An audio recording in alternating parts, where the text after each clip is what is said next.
Welcome to new TV Telugu. తన రాజకీయ ప్రవేశంపై వస్తున్న ప్రచారానికి నటుడు దర్శకుడు రాఘవ లారెన్స్ తెరదించారు. ముఖ్యమంత్రి విజయ్ నేతృత్వంలోనే పార్టీ తరపున తిరుచి ఈస్ట్ నియోజకవర్గం నుంచి తాను పోటీ చేయబోతున్నానన్న వార్తల్లో ఎలాంటి నిజం లేదని స్పష్టం చేశారు. ఆ నిర్ణయం పూర్తిగా విజయ్ తీసుకోవాల్సిన విషయమని చెప్పారు. ఆ నియోజకవర్గంలో చాలా కాలంగా పార్టీ కోసం పనిచేస్తున్న నాయకులు ఉన్నారని, వారి కష్టాన్ని పక్కన పెట్టి తాను ముందుకు రావాలని అనుకోవడం లేదన్నారు. ఇటీవల తాను చేసిన వ్యాఖ్యలు పెద్ద వివాదానికి దారితీయడంతో లారెన్స్ కొత్త వీడియో విడుదల చేశారు. తన మాటలను కొందరు తప్పుగా అర్థం చేసుకున్నారని చెప్పారు. తన తల్లి సన్నిహితులు తన సేవా సంస్థ సభ్యుల సూచనతోనే ప్రజలకు వివరణ ఇవ్వాల్సి వచ్చిందన్నారు. ఈ సందర్భంగా గత 20 ఏళ్లుగా తాను ఆర్థికంగా వైద్యపరంగా ఆదుకుంటున్న రాజగోపాల్ అనే దివ్యాంగుడిని పరిచయం చేశారు. అతడితో జరిగిన అనుభవాలను వివరించిన లారెన్స్ ఒకరికి సేవ చేయడమే ఎంత బాధ్యతతో కూడుకున్నదో చెప్పారు. ప్రస్తుతం దాదాపు 60 మంది పిల్లల విద్య సంరక్షణ బాధ్యతలను కూడా తానే చూసుకుంటున్నానని వెల్లడించారు. కొన్ని రోజుల క్రితం తాను ఆదుకున్న పిల్లలంతా కలిసి ఫాదర్స్ డే సందర్భంగా తనను సత్కరించారని, అది జీవితంలో మర్చిపోలేని క్షణమని చెప్పారు.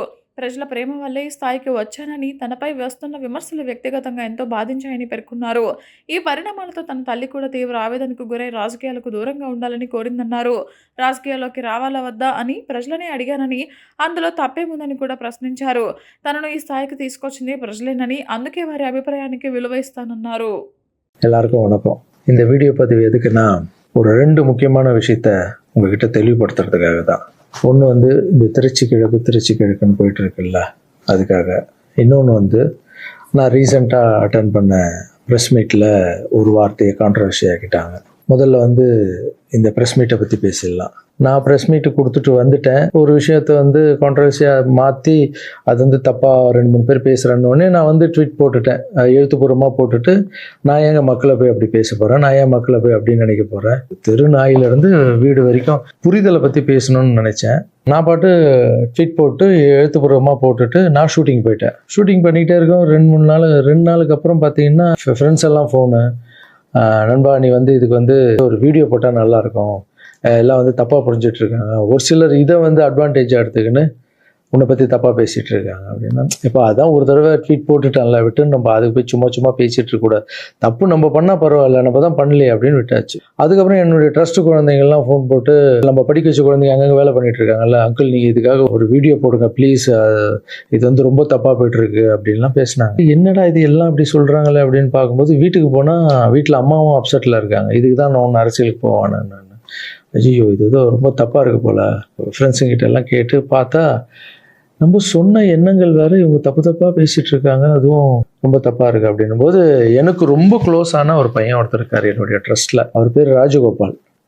அவர் ஒரே ஃபோனில், அங்கிள் நீங்கள் இதுக்கு ஒரு ட்வீட் போட்டு ஆகணும், நீங்கள் அந்த ராஜகோபால் யாருன்னு நான் உங்களுக்கு இன்ட்ரடியூஸ் பண்ண போகிறேன். இது வரைக்கும் நான் பசங்களை டான்ஸ் ஆட வைக்கிறாருன்னு மேலோட்டமாக பார்த்துருக்கீங்க, பசங்களை படிக்க வச்சுருக்காங்கன்னு மேலோட்டமாக பார்த்துருக்கீங்க. அவங்க ஹாப்பியாக இருக்காங்க, இவங்க டான்ஸ் ஆடுறாங்க, இவங்களை படிக்க வைக்கிறாங்க, மாஸ்டர் பர்த்டே கேக் வெட்டுறாரு, இது மட்டும் தானே பார்த்துருக்கீங்க. ஒவ்வொரு வாழ்க்கையிலும் எவ்வளோ கஷ்டம் இருக்குது, அவங்கள நான் எவ்வளோ கஷ்டப்பட்டு வளர்த்தேன் அப்படின்றதெல்லாம் அப்போல்லாம் ரீல்லாம் இல்லை. இப்போ சொல்கிறேன், ஒரே ஒரு பையனுடைய அவர் எப்படி சேர்ந்தார், அவருடைய கஷ்டம் என்ன, நான் எவ்வளோ கஷ்டப்பட்டேன், அவர் இப்போ எந்த நிலைமையில் இருக்கார், எந்த நிலைமையில் இருந்தாலும் நான் அவர் எப்படி விடாமல் இருக்கன்றதை அந்த பையனை இன்ட்ரடியூஸ் பண்ணுறவாங்க. இவர் பேர் தான் ராஜகோபால். இந்த வீடியோவில் பேசியே அவனுன்ற முடிவில் வந்திருக்காரு. இவர் நிறைய ஆசைப்பட மாட்டார், ஏதாவது ஆசைப்பட்டு கேட்டால் செஞ்சிடணும், எல்லாம் கொஞ்சம் கோவம் வர அவருக்கு. இவர் யாருன்னு முதல்ல நான் சொல்கிறேன். இவர் சேர்ந்தது 20 வருஷத்துக்கு முன்னாடி என்கிட்ட சேர்ந்தார். எப்படி தெரியுமா சேர்ந்தார்? நைட் நான் படுத்துட்டு இருக்கேன், ஒரு 11 மணிக்கு சொல்கிறாங்க, கீழே உங்கள் வீட்டு கீழே யாரோ ஒருத்தர் வெயிட் பண்ணுறாங்க சார், உங்களை பார்க்கணும் அப்படின்னு சொல்கிறாங்க. இல்லைங்க 11 மணி ஆயிடுச்சு, காலையில் வர சொல்லுங்க. ஒரு சிலர் படிப்புக்கு ஹெல்ப் கேட்டு வருவாங்க, இந்த ஆர்ட் ஆப்ரேஷன் ஹெல்ப் கேட்டு வருவாங்க அப்படின்னு நினச்சி, சரி படிப்புக்காக தான் வந்திருப்பாங்க நான் நினச்சிக்கிட்டு காலையில் வர சொல்லுங்கன்னு சொல்கிறேன். இல்லை அப்பா அம்மா இல்லை, யாருமே இல்லை, ஊர்லேருந்து உங்களை நம்பி வந்துட்டாராம், ஸோ உங்களை பார்க்கணுன்னு வெயிட் பண்ணுங்கிறார். கீழே போய் பார்த்ததும் தான். அப்போ இவர் கொஞ்சம் நடப்பார், நல்லா நடப்பார். கொஞ்சம்னா பெண்டாய் நடந்து போய் வர அளவுக்கு இவரால் முடியும்.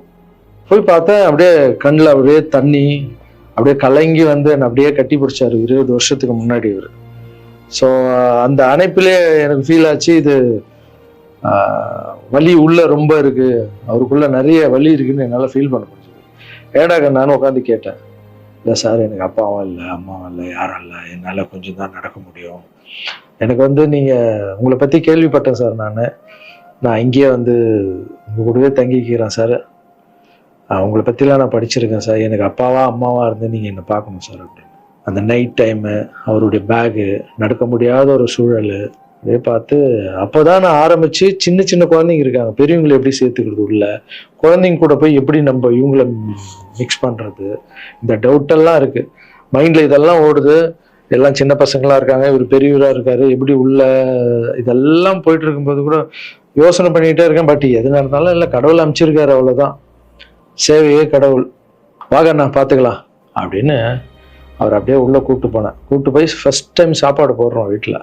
அந்த பசியில் அவர் சாப்பிட்டது அதெல்லாம் கூட இன்னும் கூட எனக்கு ஞாபகம் இருக்குது. அந்த பசியில் சாப்பிடும்போது கண் கலங்கிட்டே இருந்தார், அவ்வளோ பசியில் இருந்தார் அவர். ஸோ இவருக்கு வந்து கீழே ஒரு ரூம் கொடுத்து, ஆஃபீஸ்க்கு போகிறதுக்கு முன்னாடி கீழே ஒரு ரூம் கொடுத்து, இவருக்குன்னு ஒரு செப்பரேட் ரூம் கொடுத்து, குழந்தைங்கள்லாம் உள்ளே இருப்பாங்க, இவர் மட்டும் ஆஃபீஸ்க்குள்ளே போகிறதுக்கு முன்னாடி ஒரு ரூம் கொடுத்து இங்கே தங்குங்கன்னொடனே அவர் அழுது எல்லாம் பயங்கர ஹாப்பியாக ஸ்டே ஆகிட்டார். அப்புறம் பார்த்தீங்கன்னா அப்படியே காலம்போது என் கூடவே இருக்காரு, ஹாப்பி. எல்லாமே மறுபடியும் இம்ப்ரூவ் ஆயிடுச்சு. ஒரு 3-4 வருஷத்துக்கு அப்புறம் ட்ரஸ்ட்டுக்கு நிறைய பேர் வந்து போகிறது இதெல்லாம் இருந்தது. அப்புறம் ஆஃபீஸில் வந்து உட்காருவோன்னா இவர் ரூம் பக்கத்துலேயே இருந்ததால நான் என்ன சொன்னேன்னா, கண்ணா நம்ம ரூம் நம்ம மேலே மாற்றிக்கலாம், ஏன்னா ஆஃபீஸ் இருக்குது, உங்களுக்கும் தூங்கணும், டிஸ்டர்ப் ஆகும், நிறைய க்ரௌட் வந்துட்டு போகிறாங்க அப்படின்னு கேஷுவலாக நம்ம பிள்ளை தானே, நீ மேலே எடுத்துக்கிடா கண்ணா அப்படின்னு சொல்லிட்டு போயிட்டேன். திடீர்னு நைட்டு ஃபோன் வருது, ராஜகோபால் கழுத்தை அறுத்துக்கிட்டாரு, அவருக்கு ரத்தம் ஊற்றுதுன்னு. என்னன்னு புரியல. நானும் ஒய்ஃபு எல்லாம் பதறிச்சுட்டு ஓடணும். போய் பார்த்தா ஒரு பிளேடில் எடுத்து கழுத்தை அறுத்துட்டு இருக்காரு. என்னன்னு ஒர்க்கர்ஸ் கிட்ட கேட்டால் அவங்க சொல்கிறாங்க, இல்லை நீங்கள் கீழே ரூம்லேருந்து மேலே மாற்றிட்டீங்களா அப்படின்னு. பார்க்கறதுக்கு தான் இவர் விளையாட்டு போல மாதிரி இருப்பார், அமைதியாக இருப்பார், பயங்கர வால் இது. உடனே நைட்டு ஹாஸ்பிட்டலுக்கு அந்த சூழலை கொஞ்சம் நினச்சி பாருங்கள. இதெல்லாம் இல்லாமல் நான் நார்மலாக நிம்மதியாக படம் பண்ணணுமா, வந்தோமா, எக்ஸசைஸ் பண்ணணுமா, தூங்கணுமா அப்படின்னு நான் இருந்துருக்கலாம்ல. மக்களுக்கு ஏதோ ஒன்று பண்ணணும் தானே. இந்த ஒரு பையனுக்கே எப்படி நைட்டெல்லாம் போய் ஹாஸ்பிட்டலில் உட்காந்து அவருக்கு என்ன ஆகுமோ ஏது ஆகும்னு பயந்து, அதுக்கப்புறம் கூப்பிட்டு வந்து எதுவும் ஆகலன்னு கண்ணா இப்படி பண்ணாதுன்னு அதுக்கப்புறம் தான் அவரே புரிஞ்சுக்கிட்டார். ஒரு மாதம் மேலே இருந்தவொடனே, ஆமாம் மாஸ்டர் கீழேன்னா எல்லாம் வந்துட்டு போவாங்க, எனக்கு தூக்கமே இருக்க, மேலே நிம்மதியாக இருக்கு மாஸ்டர், ஹாப்பியாக இருக்குன்னு. இந்த மாதிரி பசங்களுக்கு டக்குன்னு போவோம் ஒருத்தர். அதை புரிஞ்சுக்கணும். இந்த ஒரு பையனுக்கே இந்த ஸ்டோரி இருக்குது. அதுக்கப்புறம் இவர் என்ன பண்ணாரு, நல்லா நடந்திருந்த பையன் வெளியே போவாதுன்னு சொன்னால் என்ன கேட்காம ஏதோ வெளியே போயிருக்காரு. ஏதோ ஒரு இடத்துல போய் விழுந்து பேக் போன்னு அடிபட்டுருச்சு. அவ்வளோதான், ஆப்ரேஷன் பண்ணாதான் இவரால் உட்காரவே முடியும்னு சொல்லிட்டாங்க. சரி, ஒரு ஹாஸ்பிட்டல் நான் டிசைட் பண்ணி ஆப்ரேஷன் போனாலும் நான் இந்த ஹாஸ்பிட்டல்லாம் ஆப்ரேஷன் பண்ணிக்க மாட்டேன், நான் காவேரி ஹாஸ்பிட்டலில் தான் ஆப்ரேஷன் பண்ணிக்கன்னு சொன்னார் அவர். ஏன்டா அது காவேரி ஹாஸ்பிட்டல், அந்த டைமில் வந்து கலைஞர் ஐயா இருக்கார்ல, அவர் வந்து அந்த ஹாஸ்பிட்டலில் உடம்பு சரியில்லாமல் இருந்தார். இவர் அந்த நியூஸ்லாம் பார்த்துட்டு காவேரி ஹாஸ்பிட்டல் தான், சிஎம்லாம் இருக்காங்கல்ல, அதான் பெரிய ஹாஸ்பிட்டல், அங்கே தான் எனக்கு வேணும். என்ன பண்ணுறது, தம்பி போல புள்ள மாதிரி வந்துட்டாரு. அதே காவேரி ஹாஸ்பிட்டல் கூட்டு போய் அங்க ஒரு டாக்டர், இப்ப டாக்டர் பேர் என்ன கண்ணா? ஷாம் சுந்தர் டாக்டர். இப்ப கூட போய் பாத்துட்டு வந்தீங்கல்ல, இப்ப கழுத்துக்கு அவர் ப்ராப்ளம், இப்ப போய் பாத்துட்டு வந்திருக்காரு. உங்களுக்கு ஆபரேஷன் எத்தனை நாள் ஆச்சு, எத்தனை வருஷம் ஆச்சு? 5 வருஷம் ஆச்சு. 5 வருஷம். 5 வருஷத்துக்கு முன்னாடி அந்த காவேரி ஹாஸ்பிட்டலே போய் இவருக்கு ஆபரேஷன் பண்ணி, இதெல்லாம் பப்ளிசிட்டி பண்ணணும்னு சொல்லியிருந்தா கீழே விழுந்தது போட்டிருக்கணும், ஆபரேஷன் டாக்டர் எப்படி பண்றாருன்னு போட்டிருக்கணும். ஆபரேஷனுக்கு அப்புறம் என்ன தெரியுமா நடந்தது, அதுதான் ஆபரேஷனுக்கு அப்புறம் இவரால நடக்க முடியாது, ஒரு ஆளை போட்டு தான் பாத்துக்கணும்னாங்க. அப்புறம் இவருக்கு ஒரு அம்மா வேலைக்கு ஆளை போட்டோம் இவரை பாத்துக்கிறதுக்கு வீட்டுல. இதெல்லாம் என் சொந்த வீட்டுல வளர்க்குறேங்க, நான் ஃபர்ஸ்ட் வாங்கின வீட்டுல வளர்க்குறேன். ஆமா, இதெல்லாம் என்ன சர்வீஸ், மக்களுக்காக பண்றது. மக்கள் பணத்தால் தான் நான் நல்லா இருக்கேன். மக்களை போய் நான் தப்பா பேசணும்னு சொன்னோன்னே வலிச்சிருச்சு. எங்க அம்மாவே வீட்டுக்கு போற அழுதுட்டாங்க, இதுக்குதான் நீ அரசியலுக்கு போவானான்னு சொன்னேன். ஒரு பையனுக்கு எப்படின்னா எத்தனை பிசிக்கல் சேலஞ்ச் நீங்க பாத்துருப்பீங்க, என்னெல்லாம் நடந்திருக்கும் என் லைஃப்ல. அதை விட 60 குழந்தைங்களுக்கு என்னென்ன ப்ராப்ளம். ஒரு குழந்தைக்கு கொரோனா வந்து எல்லா குழந்தைக்கும் கொரோனா வந்து. இப்பதான் வந்து ட்ரஸ்ட்ல எல்லா பசங்களும் பெருசாயிட்டாங்க, ஒரே ட்ரஸ்ட்ல இருக்கக்கூடாதுன்னு பசங்க அங்கங்க படிக்க வச்சு அவங்க பாட்டி வீட்லயே அங்கங்க இருக்காங்க. இப்போ ஒரு வாரத்துக்கு முன்னாடி தான் ஃபாதர்ஸ் டே வந்தது. நான் வளர்த்த குழந்தைங்க எல்லாரும் எனக்கு வந்து செலிப்ரேட் பண்றாங்க. இன்னும் நம்ம இங்கே தானே வளர்ந்தோம், அப்பா தானே வளர்த்தாருன்னு என்னை பார்த்து இந்த பூச்செண்டு கொடுக்கும் போதெல்லாம் எனக்கு அவ்வளோ ஒரு சந்தோஷம். அதனுடைய அன்பு பார்த்தீங்கல்ல, யாருக்காவது கிடைக்குமா? ஸோ இதெல்லாம் மக்களுக்கு மேலே வச்சுட்டு இருக்க அன்பு மட்டும்தான். நீ பேசணுமா? என்ன பேச போற? அதான் நான் அங்கிள் சொல்லிட்டேன் உன்னை பத்தி எல்லாமே. நான் உண்மையா சொல்லணும். சரி சொல்லு. இது வந்து யார் நம்ப மாட்டாங்க. இப்ப நான் வந்து பாதிக்கப்பட்டவன். சரி சொல்லு. நீங்க எப்படி பாத்துட்டீங்கன்னா அந்த கடவுளுக்கும் எங்க அம்மாவுக்கு தான் தெரியும். இது நான் வந்து மக்கள் மாதிரி உங்களுக்கு நான் உண்மையா சொல்றேன். நான் கும்பல அனைத்து கடவுள் மேலானே என்னை பெற்ற அம்மா மேலானே சொல்றேன். இந்த பின்னாடி நிற்காங்கல்ல, இவர் எங்க சார் மட்டும் இல்லை, எனக்கு அம்மா அப்பா எல்லாமே இவர் தான். எங்க அப்பா பெரிய கோடீஸ்வரர் அப்படின்னு என்னை வந்து நான் இப்படி வாழ்ந்துட்டேன் அப்படின்னு எங்க அம்மா என்னையும் அனாதையை விட்டுட்டாரு. எங்க அம்மா என்னை விட்டு போனதுக்கப்புறம் இந்த உலகத்துல எப்படி வாழ போறோம் அப்படின்னு ரொம்ப தயக்கமா இருக்கு. இது நீ ஃபீல் பண்ணக்கூடாதுன்னு நான் பேசுனேன். இங்கெல்லாம் அதெல்லாம் இருக்கக்கூடாது, புரியுதா? இல்ல டே ஆமா, இதெல்லாம் அழக்கூடாது. நீ ஸ்டாப் பண்ணி பேச வேணாம், நீ பேச வேணாம். இல்ல நான் பேச ஆகணும். உனக்கு அடைக்கண்டா, தொண்டை அடிச்சுன்னா பிரச்சனை வரும். என் உயிரை போனாலும் பரவாயில்ல, என்ன என் உயிருக்கு கொடுத்தது நீங்க தான். இப்போ எங்க அம்மா என்ன எப்படி 10 மாசம் சுமந்து பெற்றாங்களோ அது மாதிரி இப்ப நான் உயிரோட உங்க முன்னாடி இருக்கேன்னா இந்த இவரு கொடுத்த தைரியமும் இவரு கொடுத்த 10 லட்ச ரூபா செலவு பண்ணி தான் நான் இப்போ உட்காந்துருக்கேன். என்னோட தகுதிக்கு அவ்வளவு கூடிய ஹாஸ்பிட்டல் நான் போய் ஆப்ரேஷன் பண்ணது கனவு கூட நினைக்க முடியாது. ஒருத்தங்க ஹாஸ்பிட்டல் போய் சேர்க்கும் போது அவங்க சொந்த பண்ணோம் எல்லாரும் வந்து பார்ப்பாங்க. ஆனா என்னையாலும் வந்து பார்க்கறதுக்கு ஆள் கிடையாது. ஆனா என் மாசு அந்த ஒரு கொலை கூட தெரியாம டெய்லி வந்து பார்ப்பாரு. போதும் உங்க பேர் ஆல்ரெடி கழுத்து வலியில இருக்க, ரொம்ப பேச எமோஷனலா டிஸ்டர்ப் ஆகும். உங்க கிட்ட போய் சொல்ற இந்த உலகத்துக்கு நான் வந்து நீங்க எப்படி சொல்லி நான் போனா கூட பரவாயில்ல. ஏன்னா உங்க எல்லாரையும் தப்பா பேசினா எனக்கு ரொம்ப கஷ்டமா இருக்கு. சரி அதெல்லாம் புரிஞ்சுப்பாங்க கண்ணா, அதெல்லாம் மக்கள் தப்பா பேசல, தப்பா பேசுற மாதிரி பண்றாங்க. நான் சொந்த வீட்டை கூட எங்களுக்காக கொடுத்துட்டு ஒரு வாழை வீட்டுல போயிருந்தாரு. இந்த காலத்துல அப்படி யாருங்க செய்வா? இந்த ஒரு பையனுடைய வாழ்க்கையில எவ்வளவு கஷ்டங்க, எத்தனை குழந்தைங்க வளர்த்திருப்பேன், எவ்வளவு கஷ்டத்தை பார்த்திருப்பேன். எனக்கு ஒன்னே ஒண்ணு பண்ணுங்க, எங்க அண்ணன் தப்பா பேசியிருக்க மாட்டாரு, யார் என்னதான் சொன்னாலும் அவரு இதை பண்ணியிருக்க மாட்டாருன்ற சப்போர்ட் மட்டும் எனக்கு போதும். ஏன்னா எங்க அம்மாண்ட ஃப்ளோ கெஞ்சி எத்தனை வருஷத்துக்கு அப்புறம் அம்மா ப்ளீஸ்மான்னு சொல்லி விஜய் சார் வந்ததால ஒரு நம்பிக்கை வந்து அம்மா போன்னு சொன்னாங்க. இப்போ இந்த விஷயம் எப்போ ஸ்டார்ட் ஆச்சோ இந்த கான்ட்ரவர்சி, அப்போத்துலேருந்து அம்மா மறுபடியும் பார்த்தியா நான் இதான் சொன்னார். ஏன்னா அம்மாவுக்கு 70 வயசு ஆயிடுச்சு, பாவம் அவங்க சொல்லி புரிய வைக்க முடியாது. அம்மா ஒரு சிலர் தான் வீடியோ போடுறாங்க, பொதுமக்களுக்கு ஒன்றுமே இல்லை, நம்ப மாட்டாங்கன்னு சொன்னால் கூட அவங்களுக்கு ஒரு மாதிரி இருக்கும். வயசானவங்க நம்ம போய் எதுவும் பேச முடியாது. ஏன்னா நிறைய பேர் நான் பார்க்குறேன், இன்னும் எல்லாத்துக்கும் அம்மா அம்மா அம்மா அம்மான்னு. அம்மா தானே சார் எனக்கு என்னுடைய ஃபஸ்ட்டு ரசிகை, எங்கள் அம்மா ஃபஸ்ட்டு குரு, ஃபஸ்ட்டு டீச்சரு, அதுக்கப்புறம் என்னுடைய தெய்வம், என்னுடைய பெஸ்ட்டு ஃப்ரெண்டு, எல்லாமே என் வாழ்க்கையில் தாய் தாங்க. தாய் இல்லைன்னா நான் இல்லவே இல்லைங்க. நான் மட்டும் இல்லைங்க, இந்த உலகத்தில் யாருமே இல்லை. என் தாயுடைய ஆசீர்வாதம்னா நான் வந்து இருக்க முடியாது. நான் பேசினா தாயின்னு வரும், அது வரலன்னா தான் தப்பு. நீங்கள் என்ன எல்லாத்துக்கும் தாய் தாய் தாய், நான் அப்படி தான். அப்புறம் இன்னொரு வார்த்தை கூட கேட்குறீங்க, ஏன் வர்றதுன்னா வர வேண்டியதானே, ஏன் மக்கள்கிட்ட போய் கேட்கணும்? மக்கள் திருப்பி மகேஷன் திருப்பின்ட்டு இருக்குல்ல, மற்றவங்களாம் கேட்க மாட்டாங்க, வந்துடுவாங்க. நான் மற்றவங்க கேட்க மாட்டாங்க, நான் கேட்பேங்க. என் சொந்தத்தை எல்லாரையும் கேட்குறேன், அதுமாரி மக்கள்கிட்ட ஒரு வார்த்தை கேட்டா என்ன தப்பு? ஏன்னா அவங்க தான் என்னை வாழ வச்சாங்க, அவங்க தான். ஒரு வேளை வந்து லாரன்ஸ்னா நீ அரசியலுக்கு வராத, ட்ரஸ்ட் விஷயமே போதும்னு ஒரு வேளை அவங்க நினச்சிருந்தா கேட்குறதுல என்ன தப்பு? அவங்களுக்கு மரியாதை கொடுக்குறதுல என்ன தப்பு? இனிமேல் நான் கேட்டு தான் பண்ணுவேன். 4 பேருக்கு சாப்பாடு போட்டால் அரசியலுக்கு வந்துடலாமா? மாற்றுத்திறனாளிக்கு 2 பேருக்கு டான்ஸ் சொல்லி கொடுத்துட்டா அரசியலுக்கு வந்துடலாமா அப்படின்னு கேட்குறீங்க. நான் 4 பேருக்கு சாப்பாடுலாம் போடலாங்க. பார்த்தீங்கல்ல, ஒருத்தருடைய லைஃபையே வளர்த்து எடுக்கிறேங்க, ரொம்ப கஷ்டம். எல்லாரும் அரசியலுக்கு நான் வந்த அப்புறம் இதை பண்ணுறேன் அதை பண்ணுறேன்னு சொல்லுவாங்க, ஆனால் நான் பண்ணிட்டு வரேன்னு சொல்கிறேன், இன்னும் வரேன்னு கூட சொல்ல. அதுக்குள்ள அப்படி பேசாதீங்க. 4 பேருக்கு சாப்பாடு போட்டு அரசியலுக்கு வந்துடுறேன். நான் என்னுடைய கஷ்டம் ரொம்ப பெரிய கஷ்டங்க, ரொம்ப வலி இருக்குது எனக்குள்ள. நான் நிஜமாக உழைச்சிருக்கேன். இதெல்லாம் கேட்கும்போது மனசுக்கு ரொம்ப கஷ்டமாக இருக்குது. முன்னாடி ஏதோ பேசிட்டீங்க, இந்த வீடியோ பார்த்தீங்களா, இப்போவாது என் கஷ்டம் புரிஞ்சிருக்கும். இனிமேல் அப்படி யாரும் தப்பாக பேசாதீங்க. இந்த திருச்சி கிழக்கு தொகுதி, ஸோ நிறைய பேர் இடத்துல பார்த்தீங்கன்னா திருச்சி தொகுதியில் லாரன்ஸ் மாஸ்டர் நிற்கிறாரு. நிறைய பேர் அண்ணா நீங்கள் வாங்கண்ணா, நீங்கள் வந்தால் நாங்கள் ஓட் போடுறோண்ணா, வெல்கம்ண்ணா, இதெல்லாம் சொல்கிறீங்க. நான் ஷூட்டிங் போகிற இடத்துல நான் ஏதாவது ஆஃபீஸ் போனால் கூட வாங்க எம்எல்ஏ சார் திருச்சி தொகுதியில் நிற்கிறீங்களா, எல்லாருமே சந்தோஷமாக கூப்பிட்டீங்க, அன்பாக கூப்பிட்டீங்க. உங்கள் அன்புக்கு எல்லாருக்கும் நன்றி. பட் அது எது தர்மம்னு ஒன்று இருக்குல்ல, என் மனசில் இருக்குதான் நான் இன்றைக்கி சொல்லிட்டு இருக்கேன்.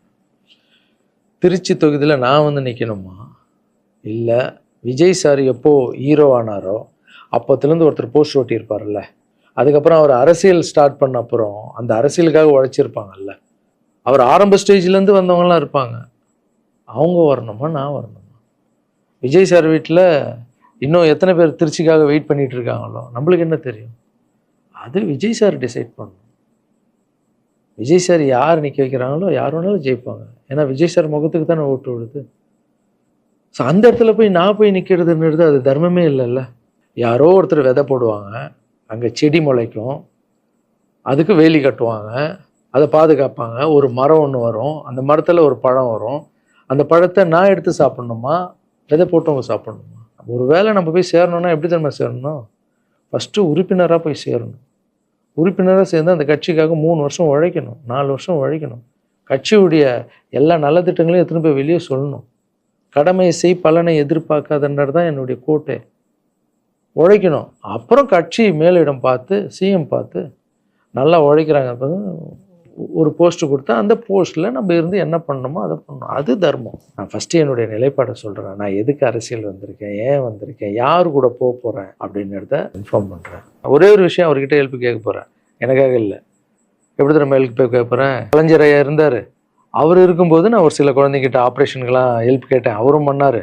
அதுக்கப்புறம் உதயநிதி ஸ்டாலின் சார், அவர்கிட்ட இப்போ தான் லேட்டஸ்ட்டாக ஒரு 2 மாதத்துக்கு முன்னாடி என்னுடைய மாற்றுத்திறனாளி பசங்க மல்லர் கம்பம் கற்றுக்கிட்டாங்க. மல்லர் கம்பம்னா ஒரு கட்டையை வச்சுட்டு அதுக்குள்ளே டான்ஸ் ஆடுறது கஷ்டப்பட்டு கற்றுக்கிட்டாங்க. அவங்களுக்கு ஷோஸ் எல்லாம் வேணும்னு அவர் நம்பர் என்கிட்ட இல்லை, கேட்டு வாங்கி ஒரு வீடியோ அனுப்பிவிட்டேன், அவ்வளோதான். அவர் என்ன பண்ணார்னா ஸ்டாலின் சார் சிஎம் சாருக்கு இதை அனுப்பி கேட்டு ஒரு வாரத்தில் சிஎம் சார் முன்னாடி ஆட வச்சுட்டாங்க. ஸோ அவங்கெல்லாம் அப்படி பண்ணியிருக்காங்க. அப்புறம் அன்புமணி ராமதாஸ் சார் பண்ணியிருக்காரு. நிறைய குழந்தைங்க ஆப்ரேஷன், அவர் ஹெல்த் மினிஸ்டராக இருக்கும்போது, நீங்களே நடிகராக இருக்கும்போது நான் ஒரு குழந்தைய கூப்பிட்டு வந்தேன், நீங்களே உங்கள் சொந்த காசை போட்டு ஆப்ரேஷன் பண்ணி அந்த குழந்தைய காப்பாற்றி கொடு. நடிகராக இருக்கும்போதே ஒரு குழந்தைய காப்பாற்றிங்க, இப்போ சிஎம் ஆகிட்டீங்க, தைரியமாக அந்த உரிமையோடு கேட்பேன். ஒரு 1000 குழந்தைக்கு பண்ணு, 1000ன்னா நீங்கள் நினச்சா என்ன வேணால் பண்ணலாம் உங்கள் மினிஸ்டர்ஸ் கிட்ட சொல்லி. அது உரிமையோடு வந்து நான் போய் கேட்குறதில்ல, நியாயம் இருக்குது. அது சிஎம் பண்ணும்போது அதை வெளியே வந்து சிஎம் எனக்காக என் நண்பர் வந்து இத்தனை ஆப்ரேஷன் பண்ணார், இத்தனை குழந்தைங்க இந்த ஹெல்ப் பண்ணாருன்னு அப்போ பெருமையாக சொல்லிக்கலாம். நம்ம அதுக்குன்னு ஃபீல் பண்ணுறாதீங்க, அண்ணன் அரசியலுக்கு வரமாட்டார் போல். திருச்சி கிழக்கில் தான் நிற்கலன்னு சொன்னேன், அதுதான் தர்மம் இல்லைன்னு சொன்னேன், வேற எங்கேயும் நிற்கலன்னு சொல்லல. நிற்போம் பொறுமையாக, அடி மேலே அடி எடுத்து வச்சு, அவசரப்பட்டு என்ன இது சீக்கிரம் வாங்கலாம் அப்படின்னு சொல்கிறேன். என்ன காய்கறி கடையாக போய் வாங்குறதுக்கு? இவ்வளோ நாள் நம்ம உழைச்சி காப்பாற்றி வச்ச பேரெல்லாம் ஒருத்தருக்கு போய் சரண்டர் பண்ணிவிட்டு அவங்களுக்காக உழைக்க போகிறோம்னா அங்கே நம்மளுக்கு சீட்டு வேணாம், எதுவும் வேணாம், மரியாதை. எங்கே நம்மளுக்கு மரியாதை நல்லா கிடைக்குதோ, யார் கூட போய் சேர்ந்தா மக்களுக்கு நல்லது நடக்குமோ எல்லாம் திங்க் பண்ணி அழகாக பண்ணுவோம். ஏதோ ஈஸியாக கிடைக்குதுன்னு எம்எல்ஏ சீட்டில் வந்து உட்காந்துக்கிட்டு, இல்லை மினிஸ்டர் சீட்டில் உட்காந்துட்டு பதவி அனுபவிக்கிறதுக்காக வருவேன்னா, என் சுயநலத்துக்காக வரேன்னா, இல்லை மக்கள் பின்னாடி வந்து நிற்கிறேன், மக்கள் பிரச்சனைக்காக நான் வரேன். மக்கள் பிரச்சனைக்கு வர்றது தானே இங்கே கரெக்டான ஒரு விஷயம். இப்போ ஏதோ ஆசைக்கு ஏதோ கூப்பிட்றாங்க, இப்போ நம்ம போயிட்டு பதவியை அனுபவிக்கலான்றது தப்பு இல்லைங்க. அதுதான் என்கிட்ட ஆல்ரெடி இருக்கேன், நான் சந்தோஷமாக தானே இருக்கேன், என்கிட்ட எல்லாமே இருக்கேன். மக்கள் பிரச்சனைக்காக நம்ம வந்து எங்கே போகணும், யார் கூட போகணும், எப்படியாப்பட்ட அரசியலை கையில் எடுத்தால் மக்களுக்கு நல்லது நடக்கும்ன்றத நல்லா திங்க் பண்ணி பொறுமையாக நானே உங்களுக்கு இன்ஃபார்ம் பண்ணுறேன். 2 படம் போயிட்டு எவ்வளோ சீக்கிரம் சொல்ல முடியுமோ நான் உங்களுக்கு சொல்கிறேன். தேங்க்யூ. சர்வீஸ் இஸ் காட், மாற்றம் சேவையே கடும்.